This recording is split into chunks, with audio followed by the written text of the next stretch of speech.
Sir, হেডলাইটের করি না ভয়। আই টেস্টের ড্রাইভার আমরা, চোখের পাওয়ারটা 100 রয়, তাই তো মাঝে মাঝে ওভার রিক্সে একটু বাউলিও মারতে হয়।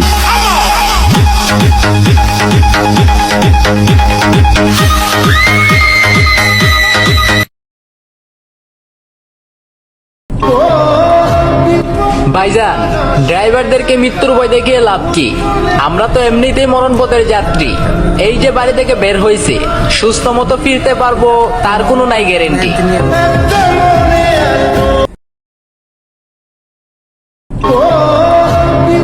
ভাইজান, ড্রাইভারদেরকে মৃত্যুর ভয় দেখিয়ে লাভ কি? আমরা তো এমনিতেই মরণ পথের যাত্রী। এই যে বাড়ি থেকে বের হয়েছে, সুস্থ মতো ফিরতে পারবো তার কোনো নাই গ্যারেন্টি।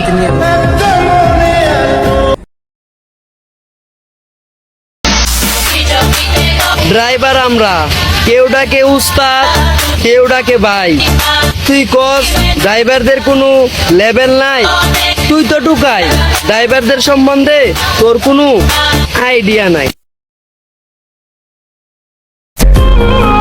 ড্রাইভারদের জীবনটা দেখতে সুন্দর হলেও কিন্তু তাদের জীবনের গল্পটা মারাত্মক লেভেলের ভয়ঙ্কর হয়, কেননা তারা প্রতিনিয়ত জীবনের সাথে যুদ্ধ করে বাইসা থাকতে হয়। বিশ্বাস করেন ভাই, যদি ড্রাইভারদের জীবনের গল্প লিখতে যান, আপনার কলমের কালি শেষ হয়ে যাবে, কিন্তু তাদের জীবনের কষ্টের প্রথম পর্বটা পর্যন্ত লিখে শেষ করতে পারবেন না।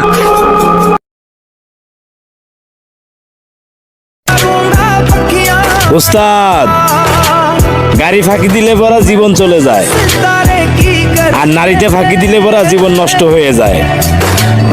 এই অবস্থানটাকে বুঝাইতেই পারি না। এই দুইটা জিনিসের কাছে আমি সবসময় অসহায়।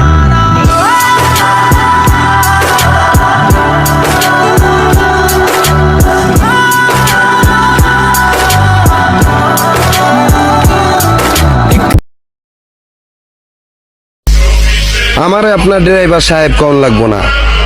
আমার কথা হইলো, আমারে যখন আপনার প্রয়োজন পড়বো তখন ড্রাইভার সাহেবই কোন লাগবো। আরেকটি কথা, আপনার ঘরে শিক্ষিত ছেলেও জানে, শুধু বাংলাদেশ না, অল বিশ্বে আমাদের ড্রাইভার সাহেব কই মানে। Я вечно молод, но увы не вечен. Лечу по жизни, как судачий вечен. ওস্তাদ, এই গাড়ি সেই গাড়ি, একটু সুযোগ পালেই করবে বেইমানি। তাই শক্তি দিয়ে না, বুদ্ধি দিয়ে ফিরতে হবে তোমার নিজ বাড়ি।